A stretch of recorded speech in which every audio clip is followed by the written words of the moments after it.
So this is technical session number 6 on archaeological geophysics, geohazards and disaster mitigation.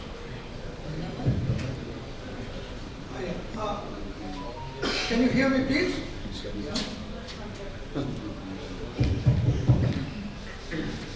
Now, is it better? Yes. Is it? Okay. So, this session is on archaeological geophysics, geohazards and disaster mitigation. There are 6 papers enlisted here, and I will request authors one by one to please come and present. The time given to every author is 12 minutes. At 10 minutes, I will give you an alert, and you will have to wrap it up in the next 2 minutes only. And I request every author to please cooperate with me because time is very important. And with this, I invite Mr. Tushar Wankhede, scientist from NRSC. Tushar ji, please आइए. Please welcome all the participants. So I will try to take care that you will not sleep. Yeah. So my presentation is on buried stepwell detection for cultural heritage restoration and groundwater rejuvenation using remote sensing and geophysical technique. So the background is basically the request came from the municipal corporation of the Shadnagar near to Hyderabad, that they want to rejuvenate the nearby stepwell which is located there, but they don't know what is the location, where is it. So they have requested us that they have to inventorize it, the stepwells in the region, and also they wanted to know where the buried stepwell has to and its extent, and what is the shape and size of the stepwell, how it is it has been structured there. So that is what the background was, and then we have started our objective to identify the locations and the inventorize it in the region, and also to find out the extent with the geophysical survey that we have utilized GPR instrument. So yeah, so initially when we were not knowing which locations where the stepwell might be, so we have just tried to generate an hydrographic map of the nearby region. So then we have found that these red dots are the stepwell locations. Then what we have done, we have seen the temporal images of this from the satellite. And then we have found this one, because all the stepwells got buried when we have seen it on the recent images, and that is where we were not able to find it out very easily. So for finding it out, then we have gone back to the time, and then in 2003 onwards we have seen this stepwell, how it has been changed with time. So in 2003 you can see the stepwell was there, but in 2010 it was about it is almost buried, and then further you can see it is not visible on the ground. So that is what we have done, the utilization of the Earth observation satellite data. When we have gone to the field and we have seen, the condition was very bad, because when we have to do the survey, it has to be very linear surface where the undulation should not be there. So as low as possible for the terrain corrections. So for understanding the subsurface conditions of the stepwell, we have done the GPR survey with the different frequencies to understand, first of all, when we have to do this 3D grid observations. So before that, we have to see that what is the depth present there, what structures in which frequencies it is better visible. So that is what we have done the survey in this 600 megahertz. And I am just showing you sample images because there are many observations we have taken, and then and we have also converted into 3D. So this is now the 2D observations what we have seen. So as you can see, this in 600 megahertz, the depth it is not going much deeper, but then the loose soil on the surface, we can see that almost like 2 to 3 meters, it is the loose soils is there, and then same we can see in the 200 megahertz where the depth is more. This we can see that we are losing the resolution, but then again we can still see the observations of the loose soil on the surface. So then further we have done with 100 megahertz and 25 megahertz also. But finally, because 25 megahertz was unshielded and there was an issue with the nearby regions, like you can see, this is what we have done further with the 3D gridding. So we have utilized 100 megahertz and then we have done the 32 by 32 meters grid. We have done the survey to make a systematic planning for the understanding of the subsurface conditions when we have to make it in 3D surface. So because 25 megahertz would have given us the better depth, but then nearby this this poles and electric lines were following here. So that is where we have not utilized 25 megahertz. And when we have gone to 100 megahertz with this, the issue was in this location when the request came that they knew somewhere nearby in this region that stepwell is there, but then because of this urbanization of this region, and then this once the construction, because now people has already made the septic tank here nearby, and which is already on the on top of the stepwell there. So that is where the issue was, and then the stay order came, and then we have done the survey here of survey here in this region. So like this is what I am trying to show. Like we have considered this in like 0 degree, and then 32 by 32, and then transverse, and the longitudinal we have considered this way. So when we have gone to this every meter, we have seen this subsurface. As you can see, this air reflections and the our features. They are varying with different meters. Like from that point, from 1 meter to 3 meter to 7, we are seeing that this air reflections are also fading it out, and then we can see the top surface and its continuity.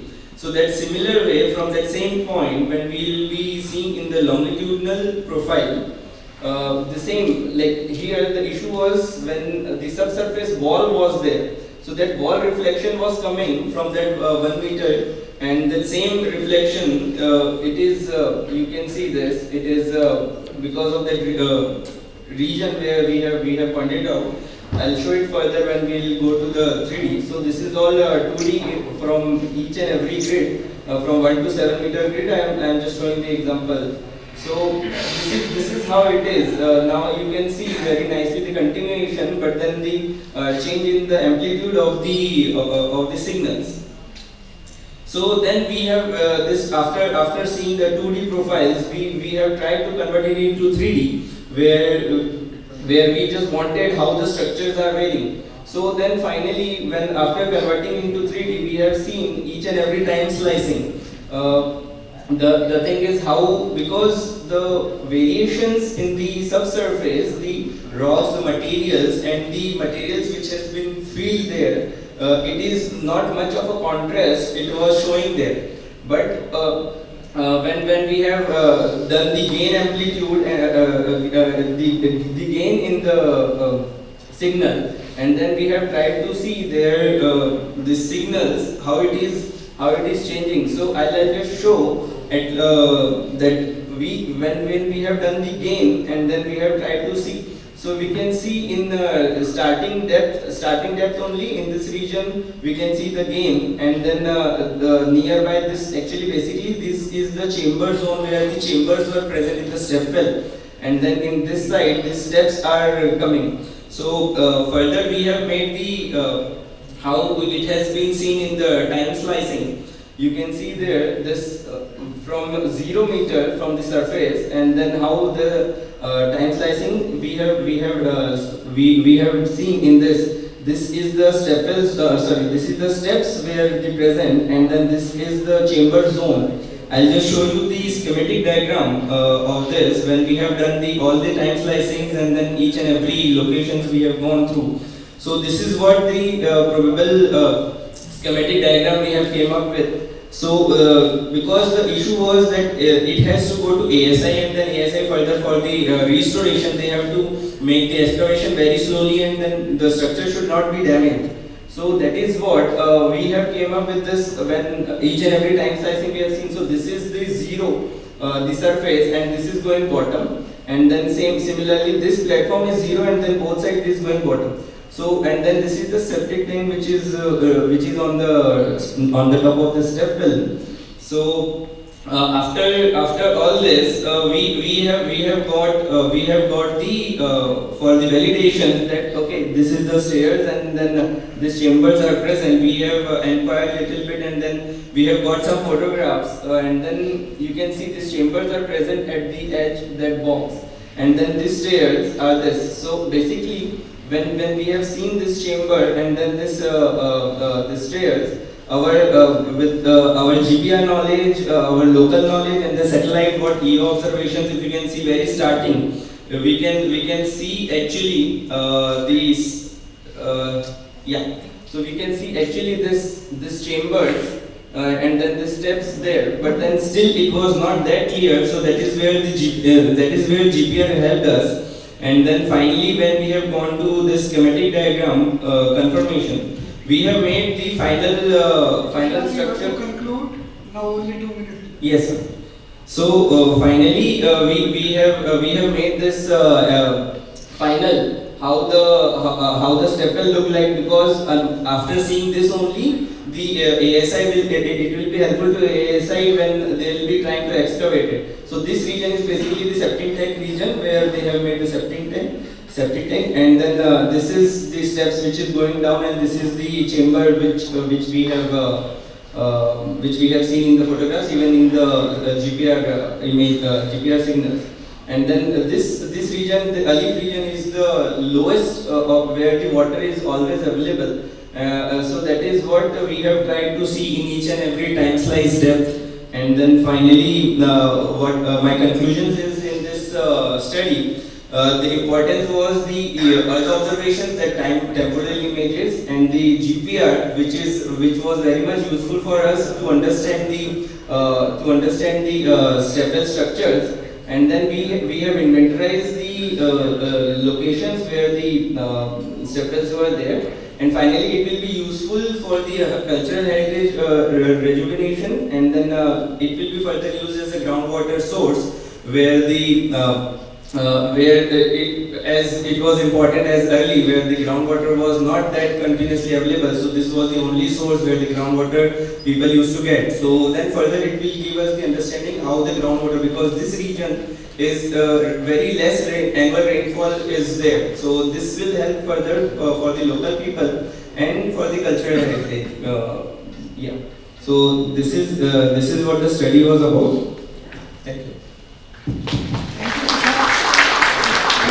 Presentation is on application of geophysics to delineate buried Paleochannel at Luhri Stage 2 project in Himachal Pradesh by Mr. Naveen Kumar Kanyan from SJVN.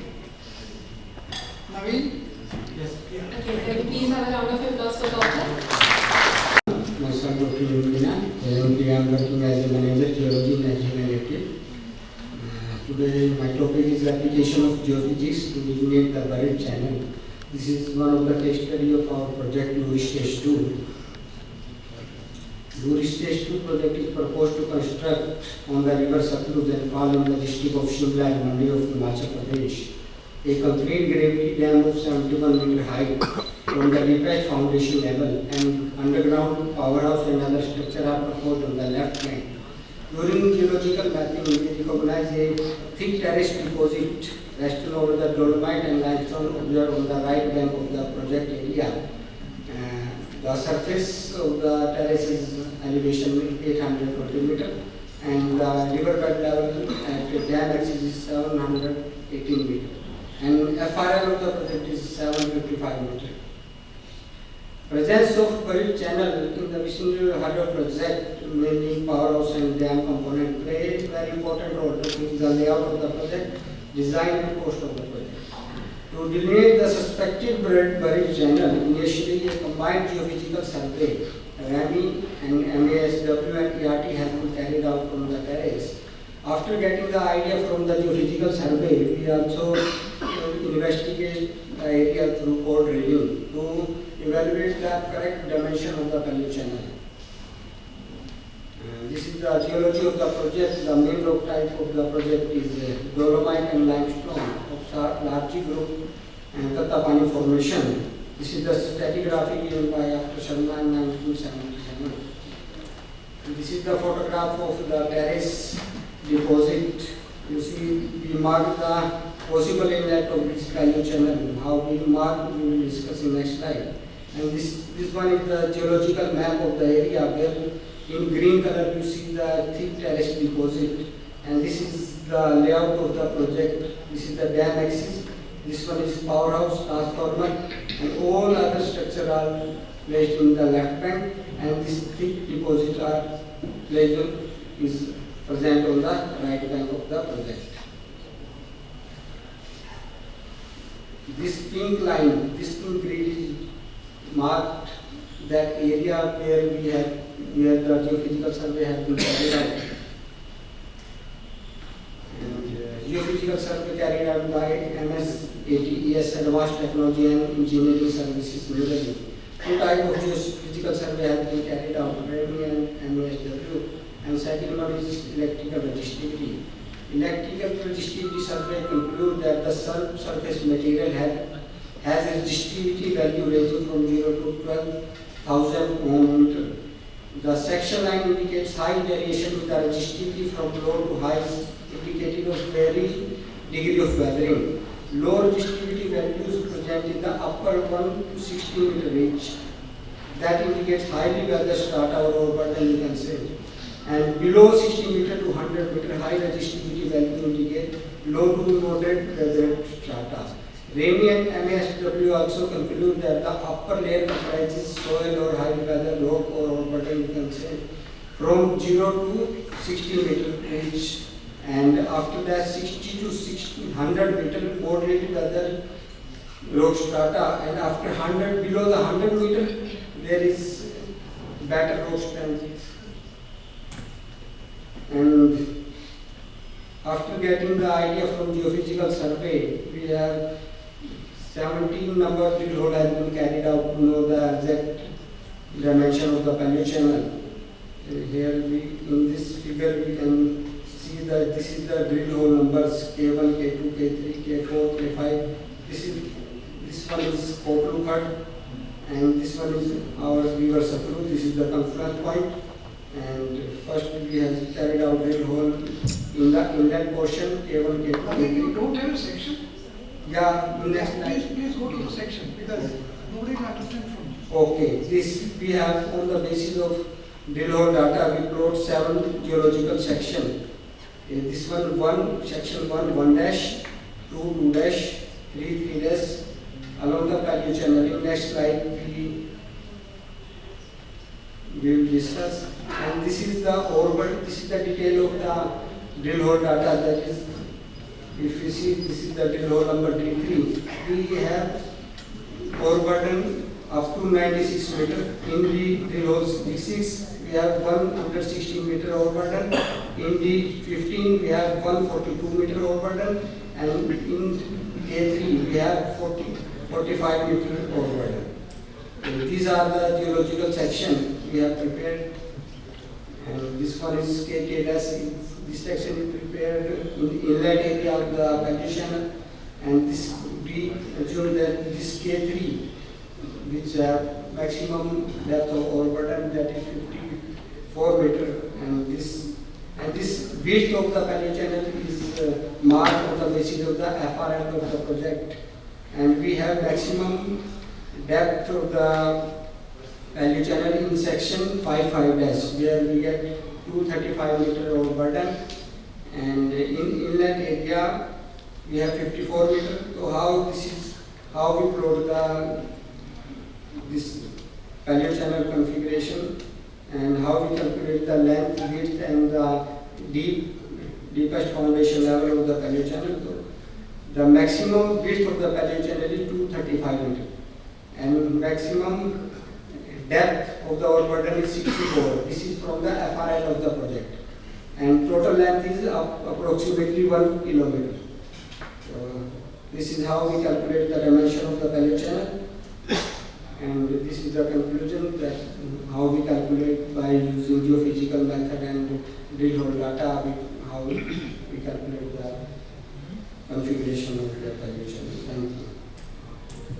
Thank you, Naveen. Thank you very much. Your schedule is Mr. M.J. Street, Director, Loupe Geophysics. Please, sir.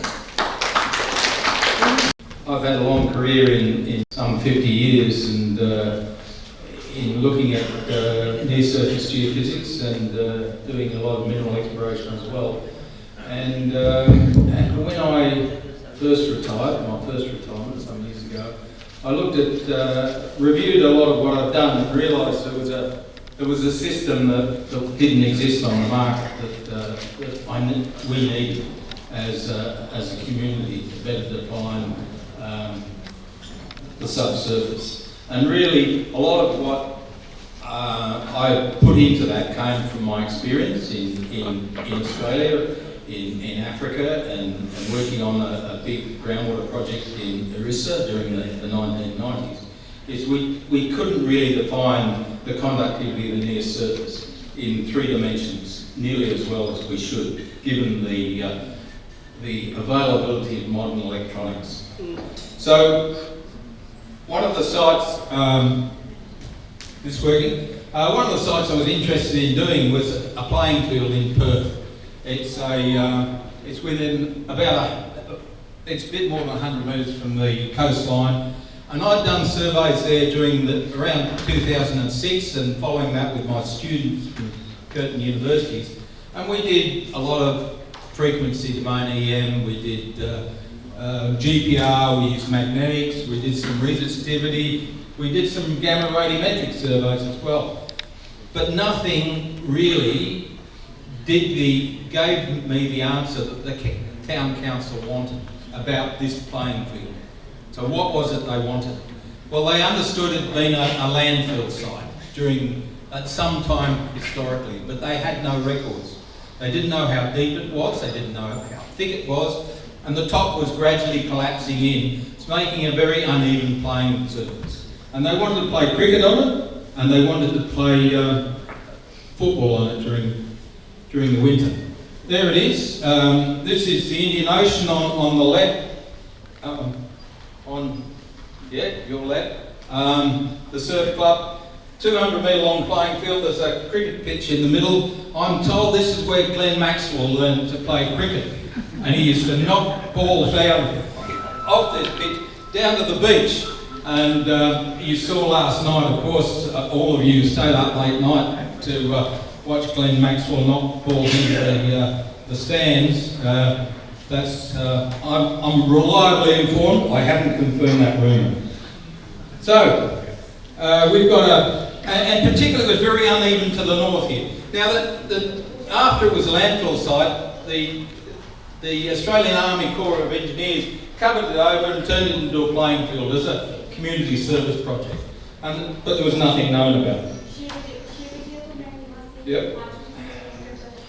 And we were going to use the Loupe system. Now, just to explain what it is, it's a receiver, 3-component receiver, a transmitter on the backpack, which has got 13 turns of copper wire in it, 20 amps, and it samples at about 500,000 samples per second while we're walking. So it's got a really, really high resolution time domain EM. So it's got high resolution both with laterally, so it's taking a reading every 1.5 metres as we're walking. Is that going? Why isn't it going?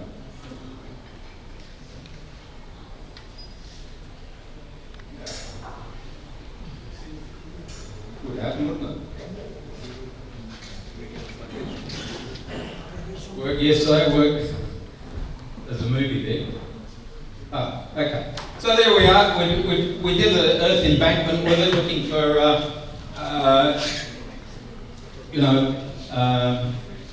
water in the embankment to look at the stability. And you can see that we're sampling as we're walking and getting a very detailed look at the embankment.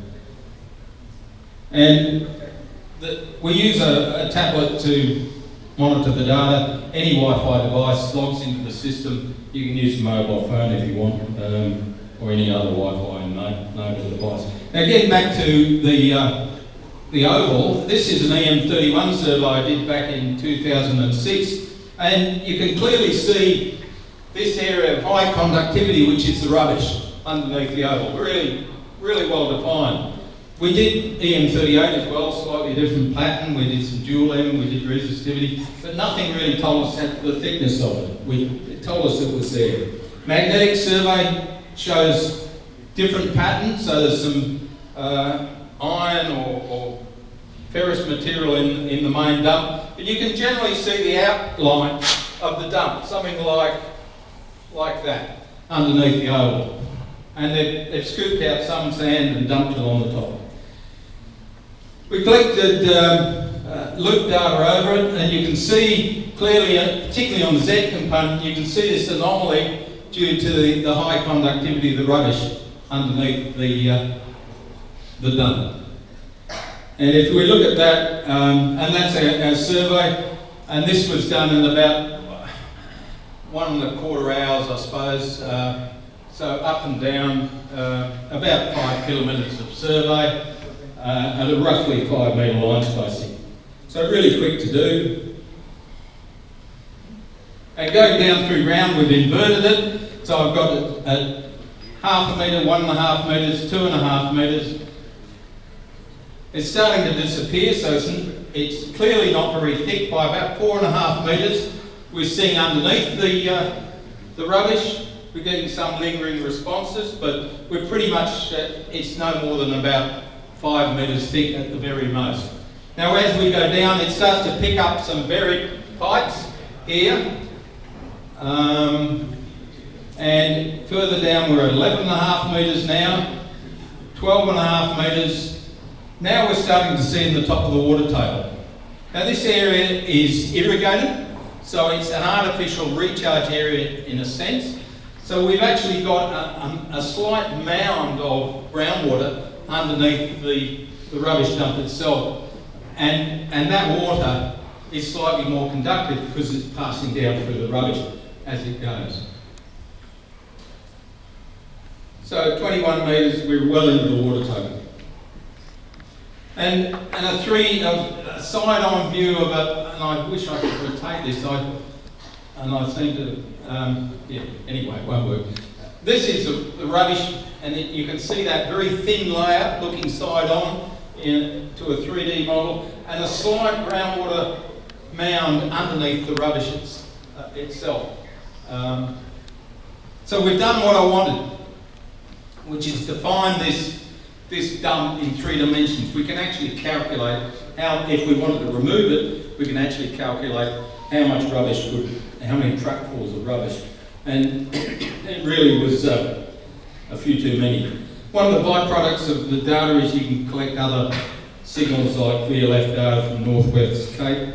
And just going on, since I've got time, another thing we collected is gamma radiometric data. Now, I've played a lot with gamma radiometric data for soil mapping, but one of the things that popped out of this survey is some anomalous responses at about 960 keV, and which is equivalent to the responses of actinium, and we couldn't work out why this site had radioactive actinium on it. They were very mild responses, very low-level responses, but I did some digging and found that they put a soil treatment on it from using fly ash from the Collie thermal power station, and the collie fly ash is high in thorium.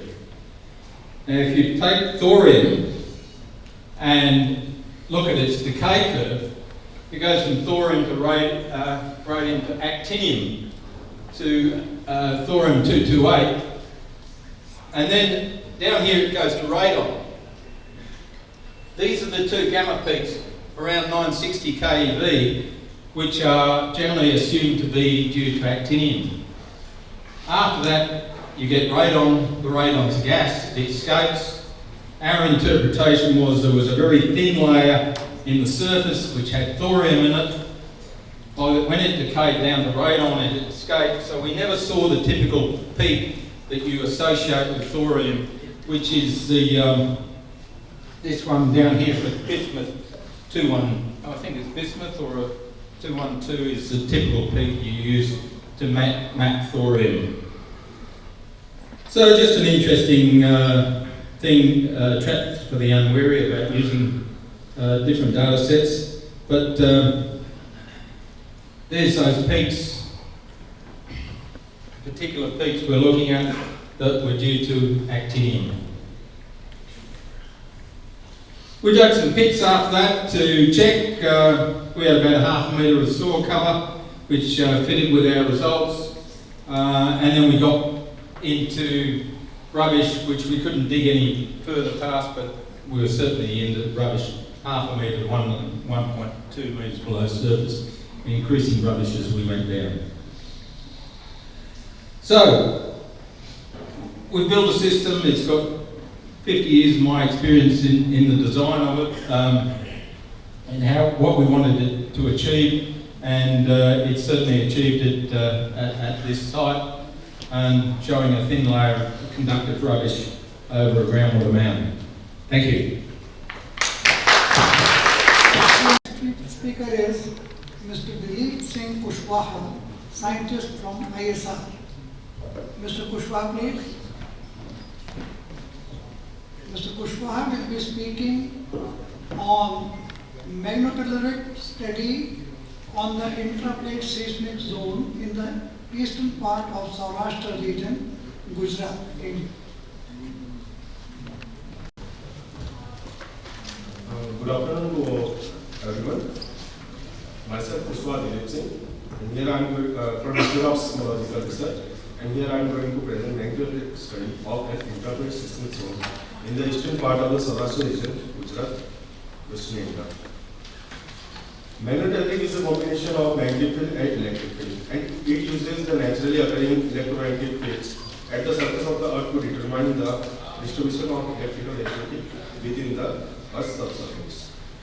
So, the frequency of the damping method is from 10 to minus 3, 10 to 3 Hz. So frequency greater than 1 Hz, the source of frequency greater than 1 Hz is from the lightning activity, and the source of the frequency for less than 1 Hz is from solar activity. So using this source we get our MP data recorded. These are the Maxwell equations which we use to calculate apparent resistivity, phase, impedance tensor, and the skin depth. This is your layout of the MD instrument in the field.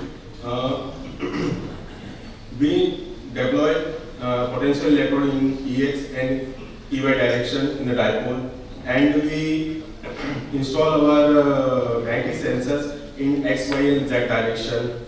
Our recording unit is kept in the center of the layout, and all these sensors are connected with the cables to the recording unit, and this is the lead fluid electrode which we use for recording electric field signals, and this is how we install our potential electrode.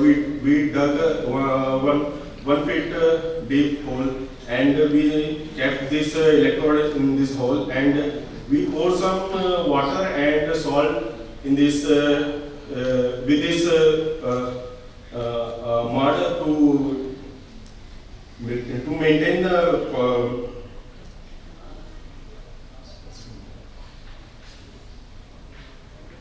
connectivity with the ground, and how we install the magnetic sensors. We dug a trench of 3 feet long and 1 feet deep trench, and we install this sensor in this trench. And after installing this sensor, we fill it with mud so that it may not disturb with animals, and we will not record noise in the sensor. So this is the empty data flow chart. We record an empty time series as a raw data, and that raw data we use for pre-processing. In pre-processing, we mask the noise, and then we use that process data for EDI files. And this EDI file is the electronic data interchange file, and this EDI file we use for dimensionality and dimensionality analysis, and further we do inverse modeling and the integration. This is the time series data. Here we can see that we are recording 5 components, 2 of electric field in X and Y direction, and 3 of magnetic field, which are in X, Y, and Z direction. So here you can see that some of the data, time series data is being masked. So while going for empty data acquiring,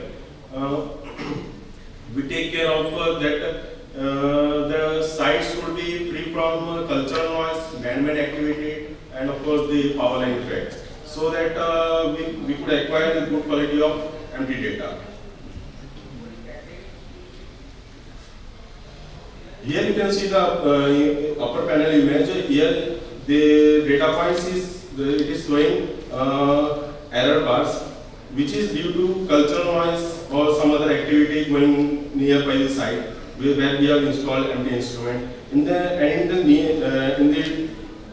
lower panel, you can see there is no error bar, which means the site is free from noise. There is no man-made activity or power line effect or cultural activity. So we have to acquire the data which are free from noise to get the good quality of 2D model. So coming to the study area, actually in Saurashtra region we are observing seismic activity in pockets, some type of seismic activity.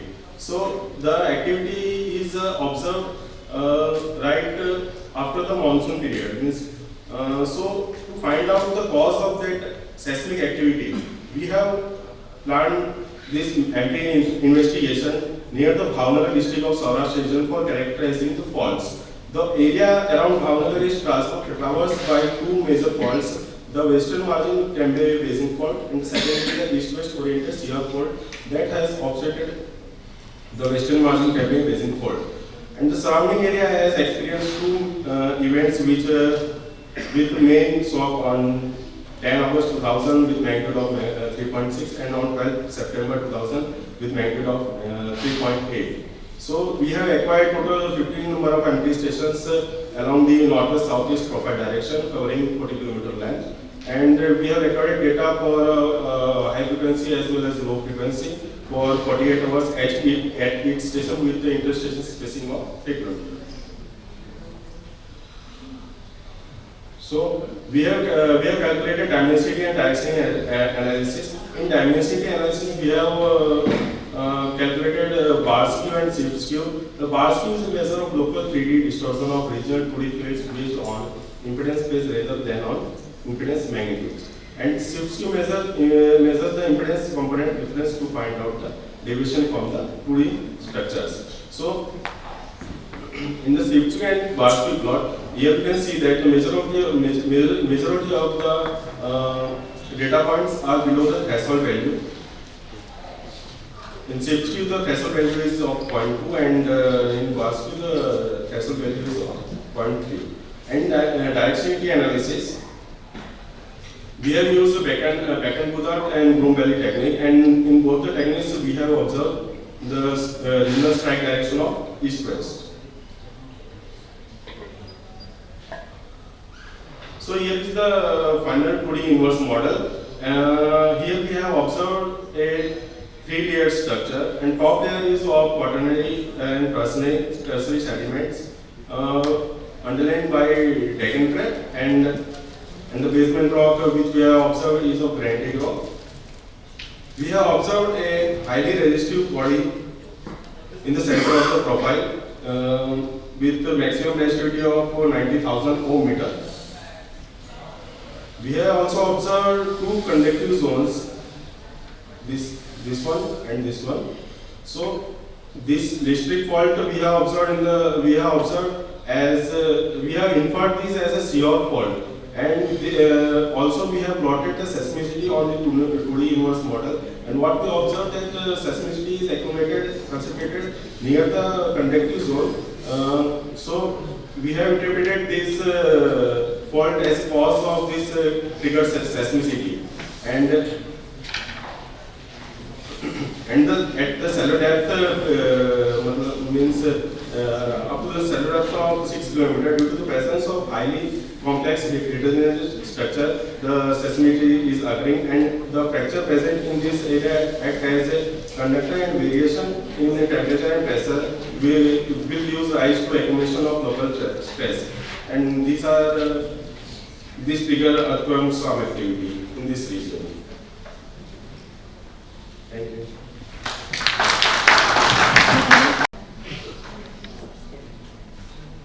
Now it is time to call for Mr.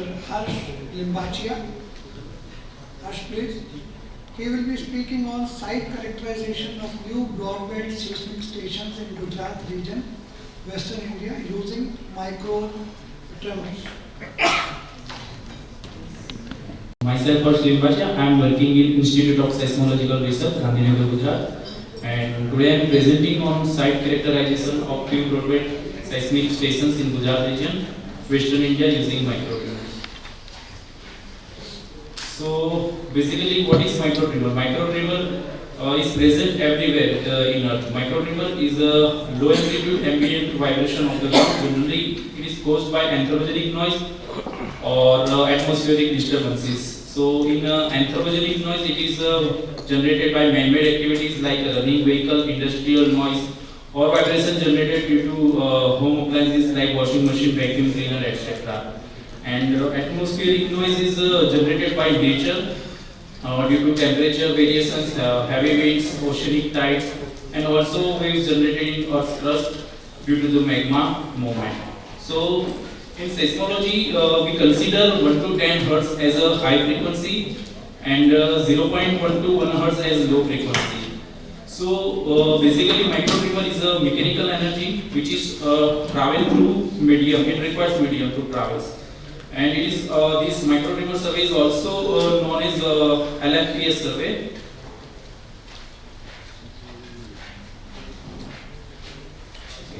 Microtremor method is also called as passive seismic method, and it is also known as non-invasive method.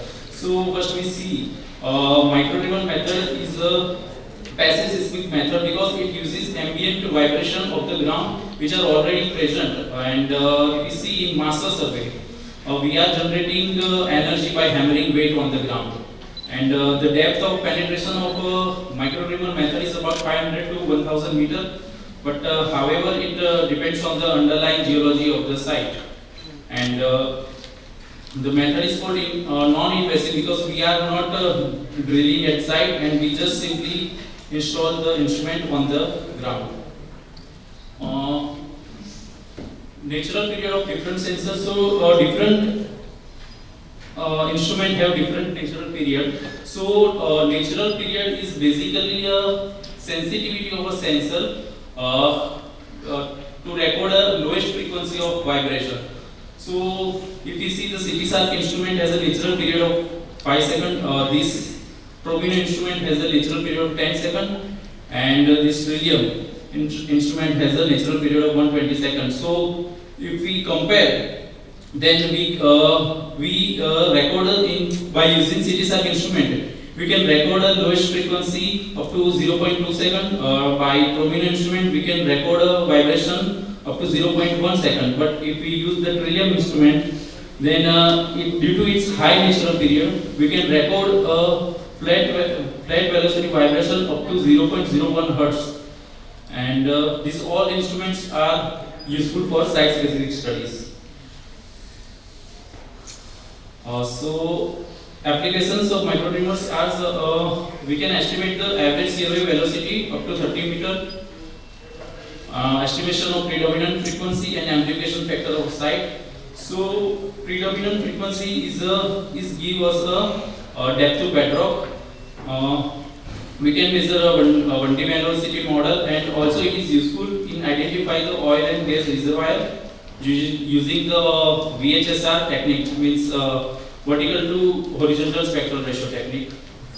Here we have used horizontal to vertical spectral ratio because we are interested in site response. So this is the location map of previous stations installed in Gujarat. I just take 3 stations for these studies. So Dhawan and Kodki site is situated in Kutch region, and this Devgarh site is situated in Junagadh region. So this Dhawan site is situated on tertiary rock, and Kodki site is on Dhawan site on tertiary, and Kodki site is on cretaceous rock. And also Devgarh site is situated on Deccan Trap. And yes, these are the HVSR spectrum we get after the analysis. So this is the HVSR spectrum of Dhawan site, this is the HVSR spectrum of Kodki site, and this is for Devgarh site. Here we can see that we have get a very less amplification at these 3 sites. So this amplification depends on the impedance contrast between layers. So if impedance contrast is higher, we get higher amplification, and this impedance contrast is nothing but the product of a seismic velocity and density. So we can see that here we have hardly get the amplification of 1.5, here of 2, and for the Devgarh site it is almost 3. So this figure shows the time frequency diagram. So we have removed the noise in at each side. This black line shows the external noise which we have removed, and after that we are getting this HVSR spectrum. And after that we have prepared a 1D model by using the quarter wavelength formula, F is equal to Vs by 4h. So this red line is experimental data, and we prepared 1D model. So this blue line shows the our theoretical data. So we have matched this layer by using a quarter wavelength formula. So this is first layer we get the first layer. At each side we can see that this is the first layer, and this is second layer where we get the impedance contrast. So we can notice that the amplification is very less at the Devgarh side due to the Deccan Trap.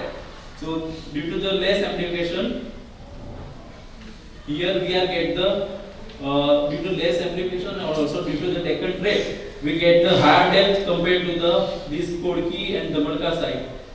And we have also estimated VS30 value for this Dhawan site, Kodki and Devgarh site. So VS30 value for Dhawan site is 494, for Kodki site it is 502, and for Devgarh site it is 630 meter per second. According to NHRP site classification, this all sites falls in class C site because this value is between 360 meter per second to 760 meter per second. And also we validated our HVSR data with the litholog data provided by the GWRDC department, Gandhinagar. So we estimated the layer thickness by using quarter wavelength formula. So first layer thickness for this Dhawan site is 4 meter, for Kodki site it is 5 meter, and for Devgarh site it is 6 meter, and these are the VS30 value for these sites. Also, Kamal and Midorikawa have given the first time amplification and seismic hazard rank for the Dhaka city. So according to them, they give this seismic hazard rank for site amplification between 1.0 to 2.5. It shows very low hazard. Amplification between 2.5 to 3.5, it shows a low hazard, and amplification between 3.5 to 4.5, it shows moderate hazard, and for related high hazard, the amplification should be a 4.5 to 7.0. So this VS30 value, predominant frequency, are very useful for site characterization, because if we know the predominant frequency of a site, and so we can engineer can construct a structure in such a way that the predominant frequency of a site and natural period of a structure both not coincide with each other. So if they both coincide with each other, in that case a large oscillation will be possible, and due to that a larger damage will be possible. So if we know the predominant frequency of a site, then it is better for us for a structure. So results, we have estimated predominant frequency, amplification factor, and VS30 value for these sites. So predominant frequency of Dhamadka, Kodki and Devgarh sites are 19.19, 19.03, 14.5 and 15.5 respectively. And VS30 values of these sites are 494 meter per second, 502 meter per second and 630 meter per second. And we have noticed less amplification for these three sites, and it is between 1.5 to 3.0, which was very low amplification. And this all sites falls in class C site according to NEHRP site classification. Thank you. Oh, thank you. Presentation of this session by Professor Subrata Ghosh, Head Geology, Durgapur Government College. Professor Ghosh, please. Professor Ghosh will speak on the newly revealed aspects of Himalayan tectonic geodynamic evaluation.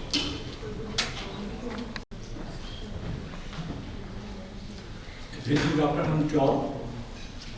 Now, I am going to reveal a few new aspects of tectonic geodynamic evolution of the Himalayas, which require geophysical authentication as appropriate.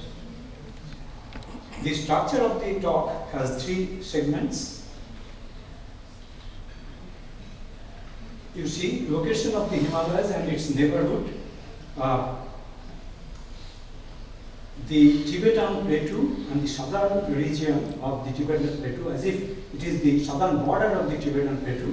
This is the Himalayan range. There are longitudinal divisions, subdivisions of the Himalayas, very well defined.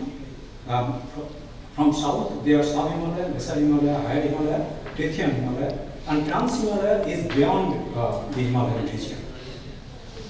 All these subdivisions are very well defined. The boundaries are tectonic boundaries, thrusts, shear zones, etc.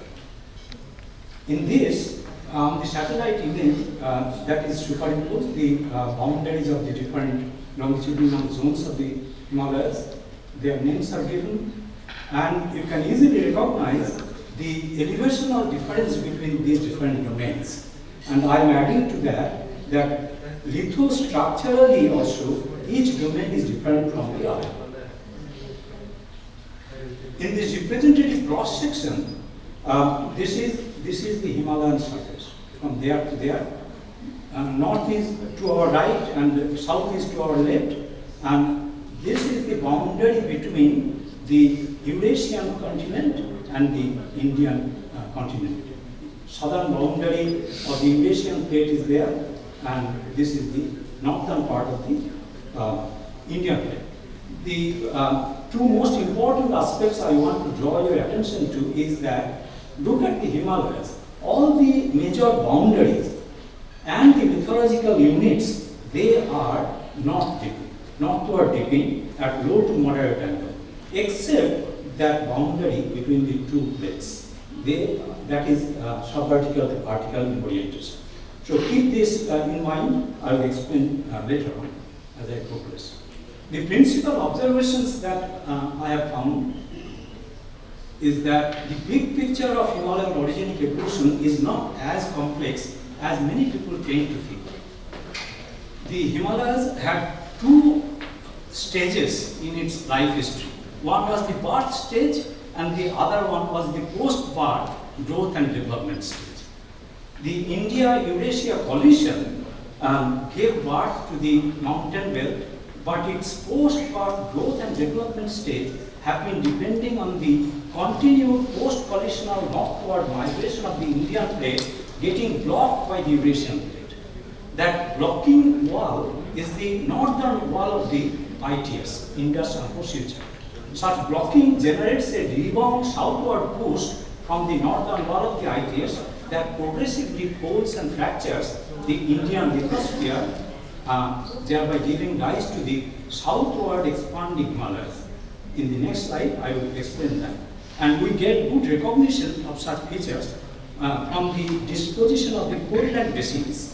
The northernmost foreland basin, Subatu, Daksais, they are Eocene in age. To the south are the Sibalics, they are Miocene in age. And the present foreland basin is the Indo-Gangetic alluvial plains, they are recent.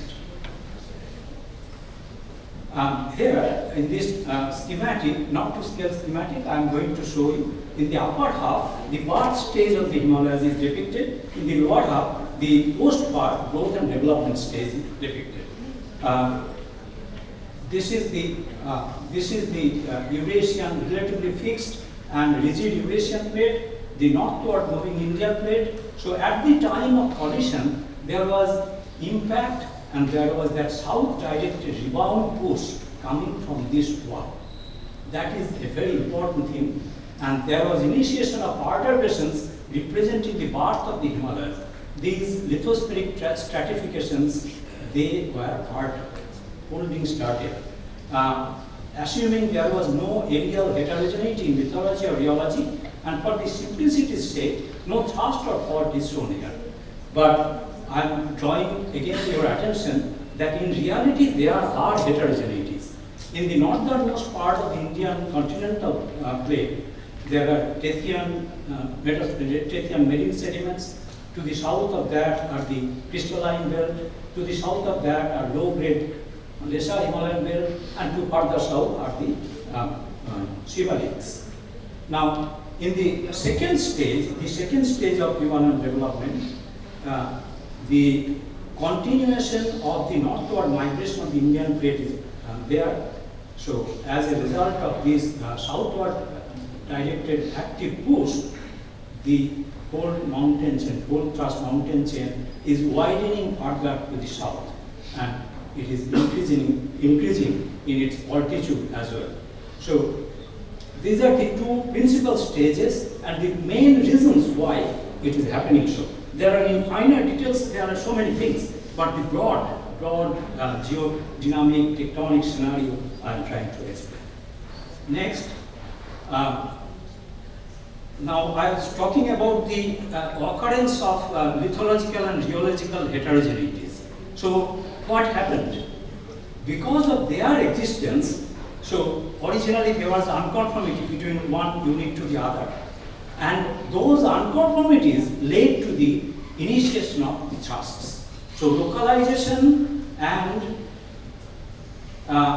development of the major thrusts, they were influenced by the existence of aerial heterogeneities in lithology and rheology. The pre-existing major unconformities played a big role in such localization.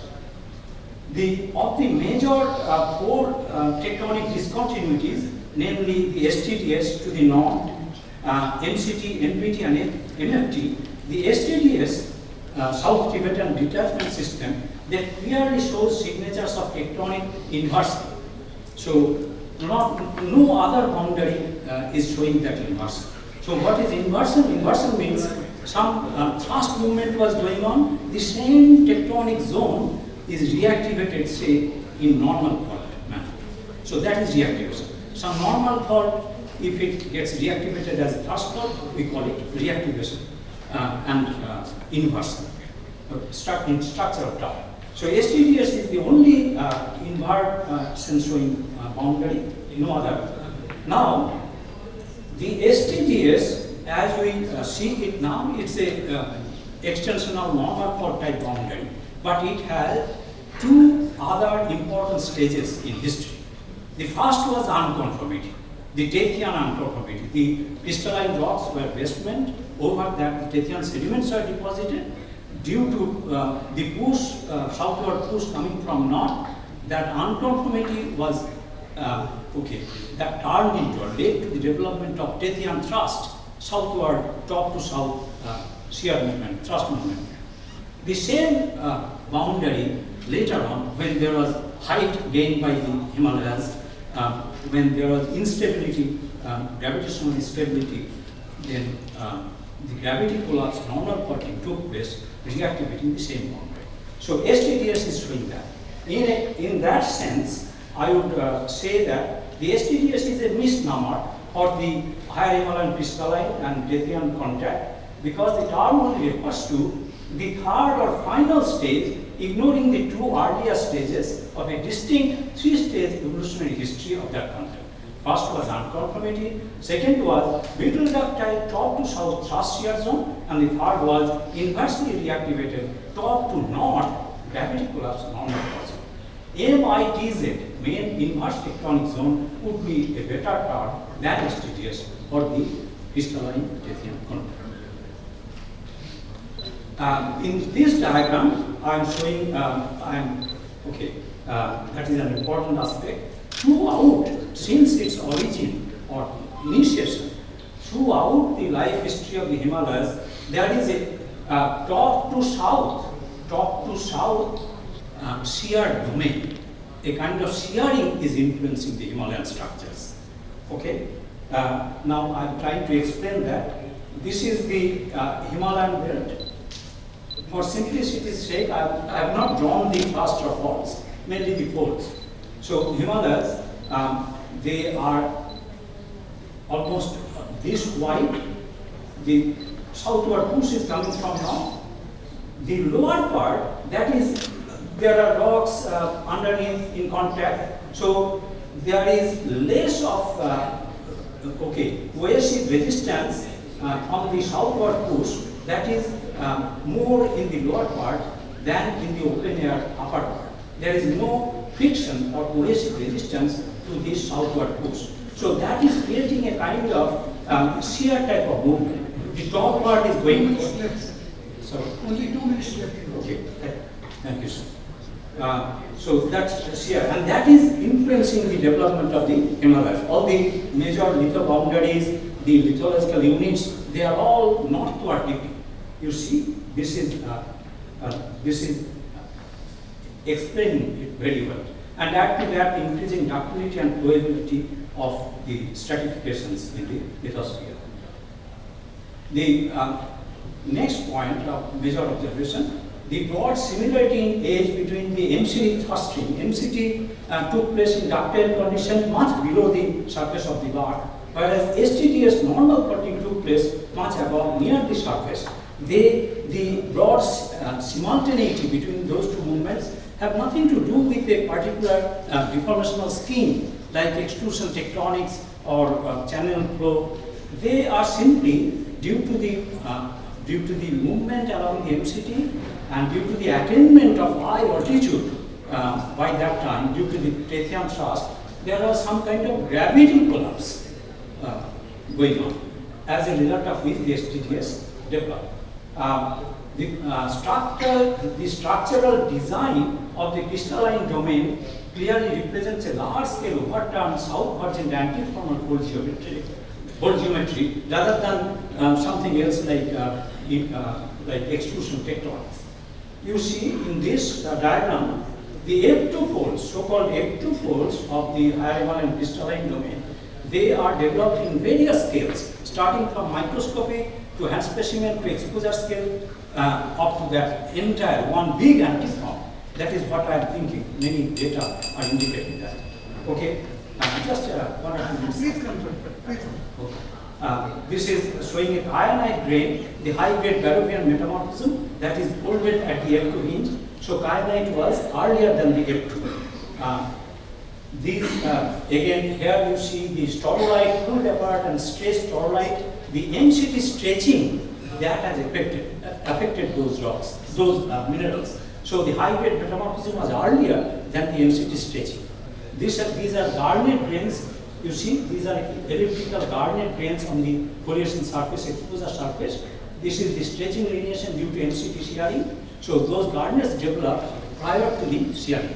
So that high-grade event was earlier than the MCT. So MCT could not play any role in the development of that high-grade metamorphism.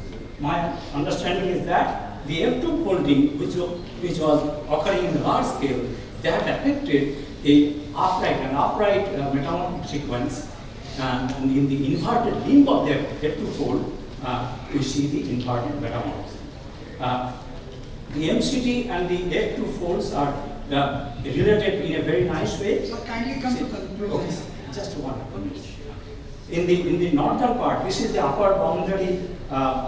This is the upper boundary of the MCT zone. This is the lower boundary of the MCT zone. When we come from north side into the MCT zone, we see that the fold axis, these are the fold axis, solid arrowheads and normal arrowheads. These are the stretching lineations. From a wide angular discordance, they come into parallelism as the shearing intensified. So that is explained by the fact that the MCT shearing was late seen F2 or post F2. So high-grade metamorphism was the first thing, then came F2 folding, then came MCT shearing. And during the F2 folding, the the isograt sequence got folded. And in the lower limb, this is a very good example of exposure scale F2 fold. You notice this north is to the right and to our right, and south is to our left. The lower inverted limb of the F2 fold that gets stretched, thin, whereas the normal limb, normal limb, they are showing multi-order folding. So that is probably representing though it is an exposure scale fold. In the large scale, the same thing has happened, and the MCT shearing has affected that large scale antiformal or anticlinorial folding in the inverted limb of that fold. Here you see the basal region of the Tethyan sediments, we get conglomerate, and within that conglomerate you see typical example of the crystalline rock levels. So definitely the crystallines played as basement upon which the Tethyan sediments were deposited.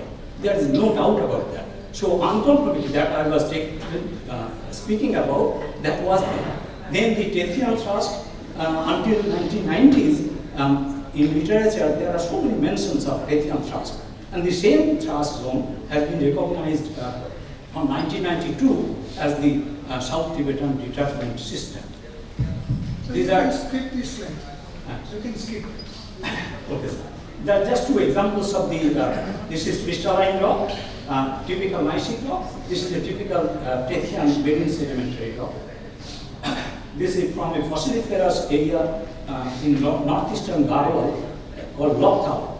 You see the inside the fossil, there are some fossils. This is a Calyptus beauty, the marine invertebrate fossils, fossiliferous rock in the Tethyan sediments. In the Tethyans, the structural development took place in a very interesting way. When there was subduction going on, in the lower part of the Tethyan Sea, there was sedimentation, and thick sedimentation was going on. As the Tethys Sea gradually narrowed, what happened? The sedimentation is continuing, but the lower part probably got liquefied, and due to that compression, contraction, they got folded, internally faulted, and that type of, in different brackets, different types of structures developing that. And this boundary originally was an unconformity, then became a thrust, Then, when the mountain got height, there was gravity collapse around the same boundary, the STDS. Now, why we need geophysical authentication? It is very clearly seismic reflection profile.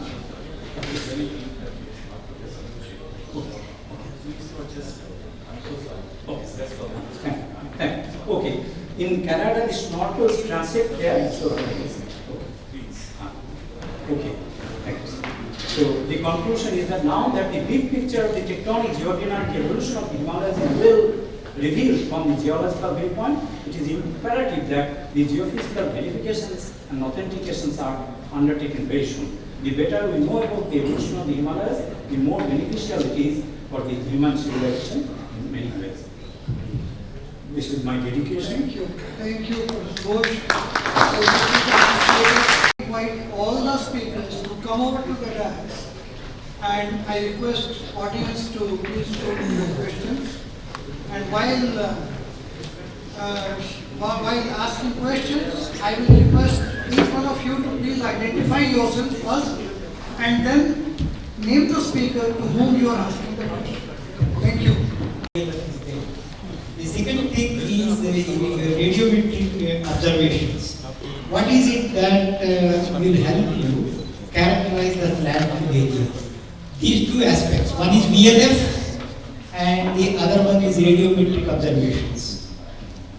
Oh, that's a good question. It measures 100 kilohertz. No. So within that broadband, we can pull out a range of frequencies, anything you like. So VLF is just one of those frequencies that we can extract from the data. We can also extract a power line signal at 50 hertz, but we generally reject that. So we can measure any frequencies you like. We can imitate any of the frequency domain systems because we have all bands measured because it is a time domain system. So the second question is about radiometric data. Its contribution or characterizing these. Sorry, I didn't quite get that. You mean to say you have already located that landfill area and the size of the landfill and everything.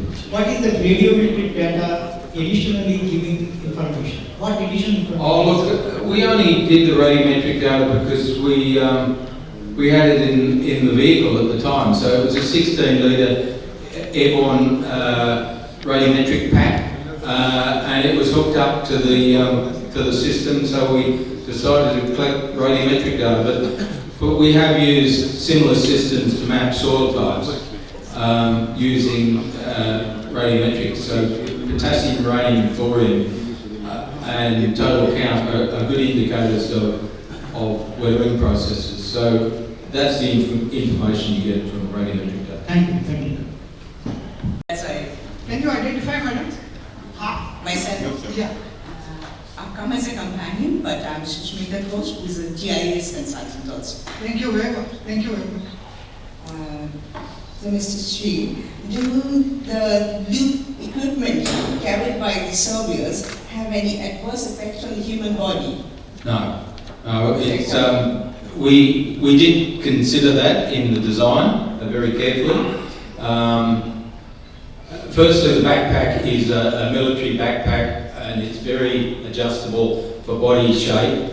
So if you're going to do a big survey, it's best to adjust it for the body shape. The straps are all designed to be carried to minimal impact on the person. And the electromagnetic radiation is probably the main question. We modelled that, and so that is why the loop is positioned behind the person. There are other EM systems where the loop is around the person, but we suspect that, and we have confirmed that the electromagnetic radiation works on the spinal system. So we've designed it to be far enough away, and we've had it independently tested by a national laboratory in Melbourne to make sure that there is no adverse effects, and the system is below international guidelines for public exposure. Another small one is there any difference in data before or after rains from the landfill? Good question. I don't think there would be. Studies that I've done on moisture content is I've found generally that a 10% moisture is enough to get you almost to the conductivity of a saturated medium. So there's enough moisture in 10% to coat all the grains, and it's an asymptotic curve that is almost at 100% by the time you're at 10% saturation. So rains, yeah. I'd like to see it. I'd like to be able to measure it, but I don't really believe that we could, unless we very carefully done. Thank you. I think your presentation has invoked a lot of interest in the audience. So next question, please. Anybody? Can I see anybody's hand? This side? No? Can I ask a question? Sure, why not? I can't remember who it was. Very brief one, sir. The magnetotelluric example, who was that? The conductivity anomalies either side of the granite, could they in fact be due to the heating of the granite itself? So you generally get alongside a granite, because of the radioactive decay of the minerals in the granite, you get hot crops and you get streaming potentials either side of the granite. Have you considered that? I don't know whether it would create. The main objective is actually our main objective is to identify the resistivity of the subsurface structures layers. So what are the variation in the rock that we measure in the subsurface? So I don't think we consider that. So with this, the time allotted to the session is up, and I declare the session as closed. But before that, we will like to present the mementos to our honorable speakers. Thank you, Dhawan sir. First of all, can we please have a huge round of applause for our chairperson?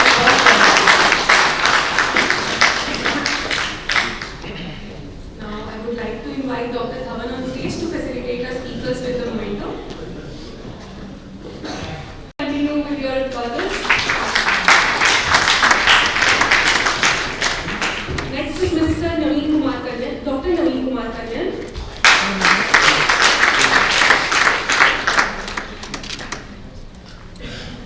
Mr. G.J. Street.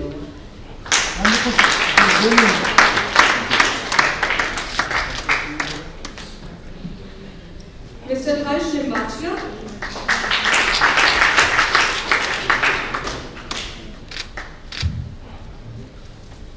Mr. Dilip Singh Kushwaha.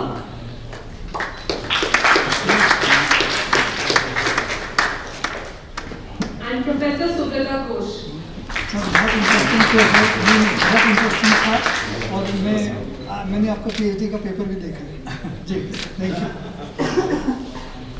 Now I would like to request Dr. Sanjay to please come upon the stage to facilitate our chairperson. I can't miss the opportunity of having a photography. Thank you so much for conducting this so well. Thanks. Please gather in for a group photograph. Thank you, sir.